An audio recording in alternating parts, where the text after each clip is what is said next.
Hey, are you not getting the results you hoped for with your current resume? Maybe you're wondering what you're doing wrong and what you need to do instead to get noticed by the right recruiters and hiring managers so that you can finally land your dream job offer. Well, in this video, I'm sharing 5 easy tips to help you write an incredible resume that stands out, tells your true career story, and helps you get out of that job search rut. Plus, at the very end, I'll be sharing where you can find this resume template, which is the same template that has helped hundreds of thousands of job seekers find work they love. So stick around for that. Hey, I'm Heather, a career strategy expert, and over the years, I've helped hundreds of thousands of professionals build their personal brand so they can land their dream job and grow in a field they love. So if you want that same thing, tap the subscribe button down below. Before we jump into the 5 easy tips to build an amazing resume that gets you hired, there's a few things I want you to keep in mind. First, every resume should be tailored to every position. I'll show you an easy way to do that in just a second. Next, it's extremely important that you demonstrate quantifiable results through your achievement statements. And then finally, remember that the top half of your resume is by far the most important. Now, we'll be covering all that in this video, so make sure you take some notes because this training is so dang action-packed. And of course, watch until the end to learn where you can grab your free resume template. Let's jump right into it. Let's go ahead and start with our step number 1, and that is how to build a clean, concise resume that is applicant tracking system compliant. So there's a couple things that I want you guys to keep in mind when it comes to what we would call an ATS, okay? I mean, there's so many broad spectrum names for this program. I call it a program because I even look sometimes at LinkedIn as an applicant tracking system, meaning if I'm a recruiter and I'm a hiring manager, I'm going to go search for you, and LinkedIn is going to spit out the people that I'm most interested in that have the skills or the expertise that I like or that I need, right? So think of an ATS as this. It's a software application that streamlines the hiring process to evaluate your level of candidacy. So it's really a system that companies, hiring managers, recruiters use, and whatever system we call it or they call it, it's a system that we use to determine if you are going to be a fit or not. So let's talk really quickly about how we get past the applicant tracking system. Now, keep in mind, what I'm sharing with you today does not just go toward the applicant tracking system, okay? This also goes to a human reader. So if I'm a recruiter and I have 100 resumes and I'm going to pick out the top 10, these are the things I'm looking for, okay? So I want you to look at your resume as a 4-part framework, okay? You're going to break it down into the top half.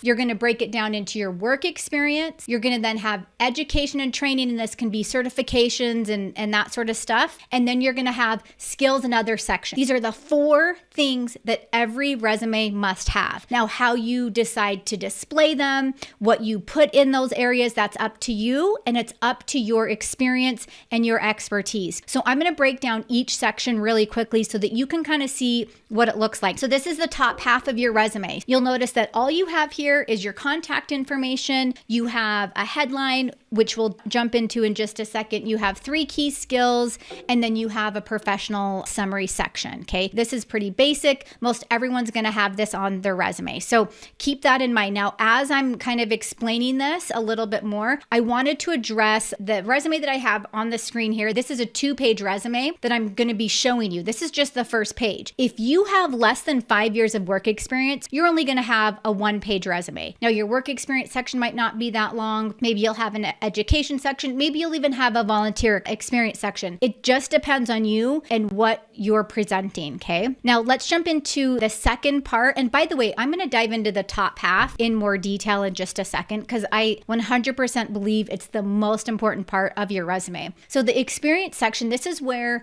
we want it to be accomplishment oriented. We want it to be results driven, keyword heavy, and quantifiable. Okay, so remember these 4 things. And by the way, we're going to touch on each 4 of these things in just a second, but this is just kind of a general overview of the structure of your resume. Now, the third piece to this framework is your education and your training. So your education and your training can also be certifications. Notice here on the screen, it has academic honors, relevant coursework. So let's say you haven't completed your schoolwork yet, or let's say you completed college for a certain amount of time, but you didn't actually get a degree. You can say relevant coursework, okay? You can talk about clubs or societies that you've participated in. The key here is to be accurate and honest about anything you list here, okay? well, anywhere on your resume. Okay, the fourth part to our framework, and this is actually one of my favorite parts because I feel like you can really add some sugar to the top of this, right? Where you can start adding other sections. I get a lot of people that are like, I have no work experience. I'm switching careers. I'm not sure what to do with the rest of my resume. There's a lot of things you can add in here. Now, keep in mind, I don't want you to add sections just to add them. They are there for you to pick and choose and decide, will this present me in the best possible light? So some of these sections would be a technical skills section, which I really love,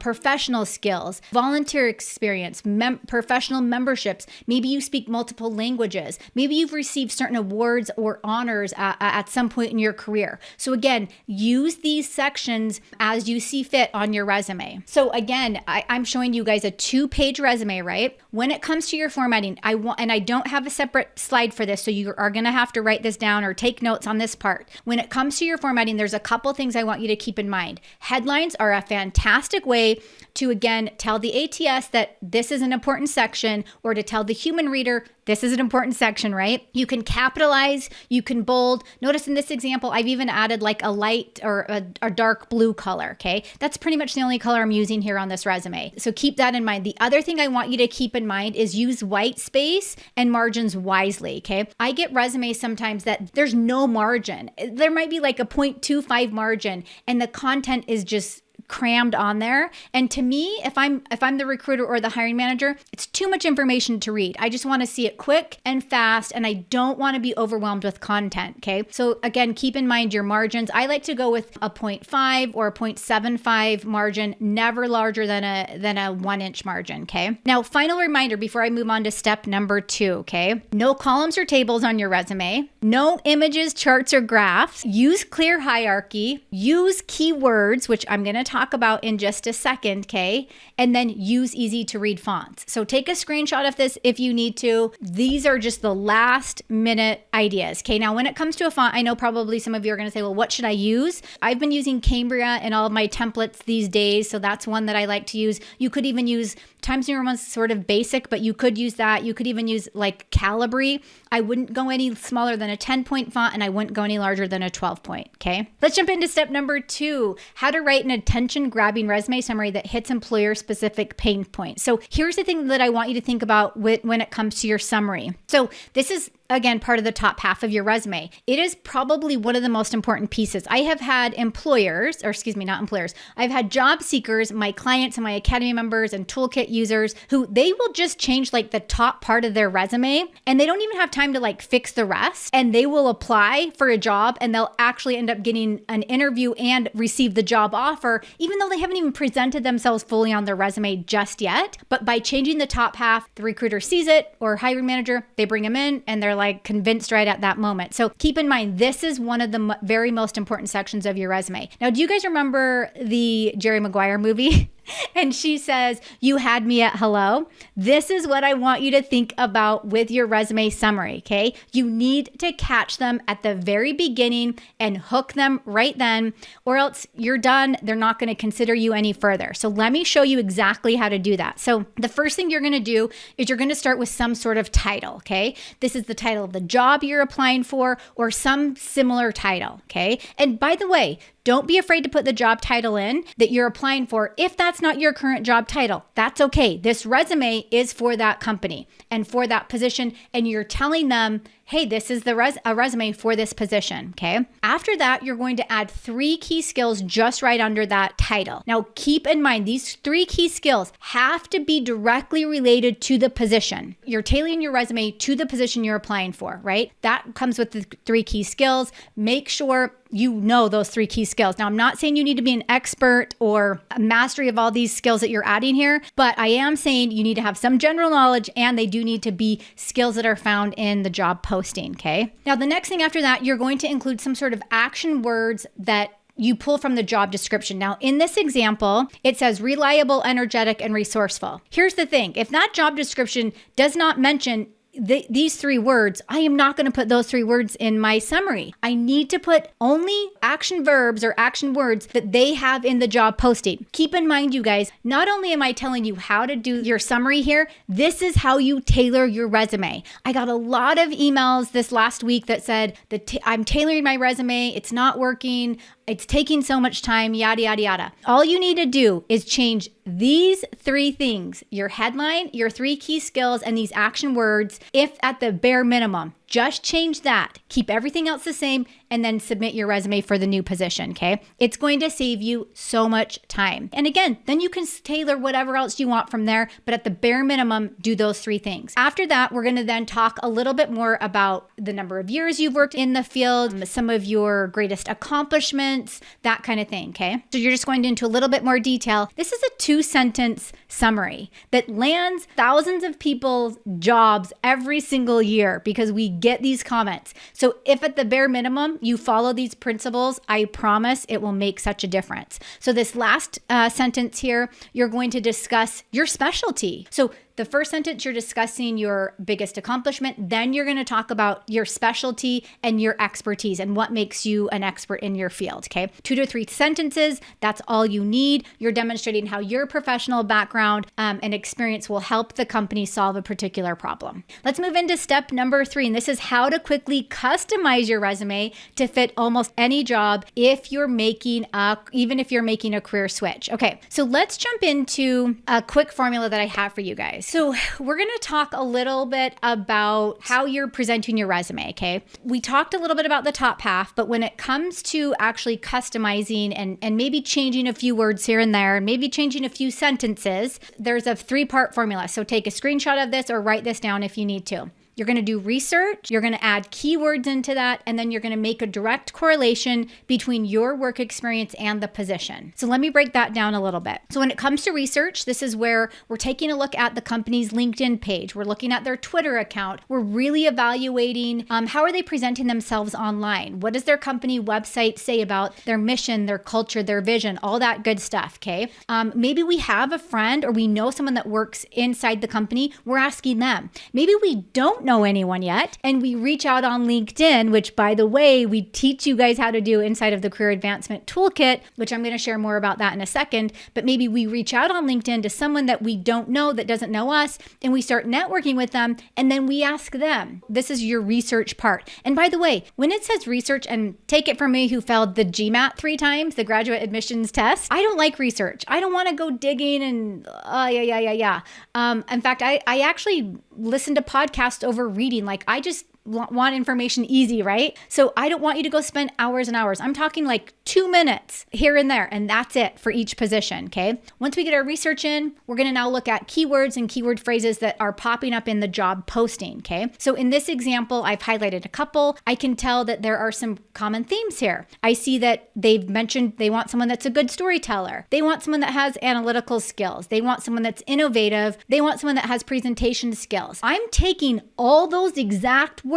and I'm now saying, okay, where can I pop these into my resume so that they're the exact terminology that the company is using? Now, once we get the keywords and keyword phrases, we've got our research, now we need to make a direct correlation. So let me show you just a quick statement that I threw together just based on this description. So I have some keywords that they've popped through in the job description, and now I'm putting it into a sentence. So I'm going to say creative storyteller with the ability to pull and mine data into a thoughtful presentation that actively engages an audience. So that's all I'm doing. I just took 3 keywords from the job posting and I made up a sentence. And guess what? Most of us could probably do this sentence, just so you know. Most of us could be creative storytellers. Most of us could pull and mine data. Don't get overwhelmed by that. That's basically just research, okay? And most of us could present something. We could all take this sentence and put it on our resume if this was the position we were applying for. Okay, so all you're doing is you're just taking what you're finding through research, through your own experience, and through the job description, and you're changing things up here and there, okay, if you need to. Let me jump into step number 4 really quickly. The thing that you want to remember if you're in any of these situations, you need to be open and honest about the layoff, okay? We're not going to hide it. You don't want it to appear like you were laid off because of your performance, right? We're going to try and turn the tides and address it as if we were laid off because of a downsizing or something to that effect. We're being open and honest, okay? The thing that you have to remember here is you do not need to come forthright out with this information and share it to the world, okay? This is normally something you're not going to even talk about until your interview. And it is something that you could address in your cover letter, but a lot of times you're going to get into the details of it when it comes to your interview, and you need to have a really good story around that. So let me kind of quickly just go through what a work experience section would look like if I had been laid off, furloughed, or let go. So we're going to start by changing the dates, and we're going to, if you have like through present or whatever it might be, you're going to change the date to the date that either you stopped receiving a severance package of some sort or the date that you were let go. From there, you're going to add a statement that talks about downsizing, that talks about unforeseen economic conditions, that talks about department cuts as a result of a pandemic or something to that effect. You can say that in that very first sentence. What I want you to notice here, though, is notice I have 1, 2, 3, 4, 5, 6, 7 words. I have a small, short sentence about this thing. That's all you need to do. Don't go into detail. Don't give them the kitchen sink. You're just basically going to tell them at a bare minimum, just the facts, and that's it, okay? If you even want to address it here, now, if you don't, you could address it in the cover letter, and then you could also address it in the interview. The other thing I want you to keep in mind, I know I mentioned this, but we are also mentioning it as if it's the downsizing or economic conditions or something to that effect, okay? Now, from here, we're going to make sure that we put all of our accomplishments or all of our statements in past tense. For example, maintained financial accounts by processing blah, blah, blah. Instead of that, a lot of people would say maintain. So you need to put it in past tense as if it happened back a while ago, right? Not a while ago, but it's not happening right now. Now, the other thing I want you to keep in mind here is focus on your most recent accomplishments and the projects you've completed, okay? Or the accomplishments or projects that relate directly to the position you're applying for. You might need to organize these bullet points so that you have those at the front, okay, or at the top, because chances are the hiring manager or recruiter, they're going to look at where you worked, what your job title was, and then they might read like the top 2 lines and then they'll move on to the next thing. They might not even get to that bottom line. So make sure you organize that accordingly. Let's jump into step number 5. So in addition to the top half of your resume, I'm going to say this is probably the second most important thing on your resume. It's one of my most favorite things to talk about. It is one of the more challenging ones because when we talk about achievement statements, we now have to focus on what results did you achieve, okay? What are you doing better than other people? How are you solving problems that impact a department or that impact someone in some way? And it's kind of hard to do that if you're not if your brain's not tuned into that, okay? But I'm going to give you guys some really easy steps to take to help you do this. The formula for this that I want you to remember is when you're talking about any sort of achievement statement on your resume, okay? So this could be in your summary, this could be in a career highlights section that you have, this could be in your work experience, this could be volunteer, whatever, it doesn't matter. You're going to break it down into 3 parts. You always want to have some sort of action verb, you always want to have some sort of task, and you always want to have some sort of result. Now, the big mistake that we see, because by the way, I get hundreds of resumes every single week, and especially when we do these review shows, we have so many resumes. And one of the biggest mistakes that we see is that people will include their action verb and their task. They'll tell us, this is the task that I completed at this job. But the thing that they leave out is the result, okay? What was the result of the task that you completed, okay? Now, let me give you an example of like an action verb. Organized, increased, operated, implemented, advised, that kind of thing, right? Then from there, we're telling them how we did it and what the result was. Now, keep in mind, you can swap these two. You could give the result, which I actually like to see the result first sometimes, and then you can give the task. Now, before I show you guys a couple of examples, there's 2 ways that you can bring in measurement, okay? Because that's other question that we get a lot is, Heather, how do I measure, like, what do you mean? Like, how do I measure all this stuff that I've done? Okay. And we get a lot of questions about, well, I'm in a position or I've accomplished tasks, but it's really not measurable per se. So I want you to either take a screenshot of this or write this down. 2 ways that you can measure, and they're the most effective ways, is you have your quantitative and you have your qualitative. Okay. So quantitative is going to be numbers, dollars, percentages, time, frequency. Okay. And by the way, I'm going to give you guys an example in just a second. Qualitative would be things like promotions, honors, awards. Maybe you received some sort of recognition. Maybe you received some sort of acknowledgement. These are the 2 ways that I want you to remember that you can measure your statements. Okay. Now let me give you some examples. So here's a poor example. That's why I have a red X next to it. So it says, hired and managed a team to successfully implement a new database solution. Well, we have the action verbs and we have the task, right? But we are missing the result. Let me back that up. We do have the result, but we are missing our quantitative measurement. So all we need to do here is we need to say, hire and manage a team of 8 product developers, and maybe it's a team of 3 or 5, it doesn't matter, to successfully implement a new database solution and ahead of schedule. That's some sort of measurement. Even though I'm not saying, I could have said 3 months ahead of schedule, 5 months, 4 months, 3 weeks, it doesn't matter, but I'm putting in ahead of schedule. Okay, so there's terms that you can use like ahead of schedule that are also a form of measurement. Now let me share with you guys another example here. Used social media to help promote company's website. I do have an action verb, I do have a task, and I do have the result. I see no quantities in here, okay? And by the way, hiring managers and recruiters love anytime they can they can measure your success. So here's one way that I could make this better. Increased website traffic by 20% over a 3-month period. So notice I have 2 metrics in here. Through the development of an intensive social media marketing campaign. Now I could go into even more detail on this, and the goal would be that you take this statement here and you now go into the interview and they talk to you about, well, how did you do this? How did you increase the website traffic by 20%? And when you talk about intensive social media marketing campaigns, what do you mean by that? Like, what does that look like? So again, you're going to have that statement, and then you're going to have a really amazing career story to tell them in the interview. So keep that in mind as you guys formulate your statements. Here's another thing that will help you kind of pull things together. Anytime you can say, I did this and the outcome was, okay, or I did this, whatever this is, and it resulted in whatever. So think in terms of what are the tasks that you're doing and what are the results, or what is the outcome. So 2 keywords that I want you to remember here: result and outcome. Result and outcome, okay? Just keep that playing throughout your mind. Result and outcome as you're going in and proofing your resume and making it even better. Now, I promised you a free resume template and example, so go here to grab that now. You'll be well on your way to landing your next big career opportunity. I'll also place a special link for you down below. And hey, if you want to learn even more about how to build an amazing LinkedIn profile, click or tap the video right here. And if you enjoyed this video, be sure to hit the thumbs up button down below. Be sure to subscribe to this channel for more videos just like this, and I'll see you in the next one.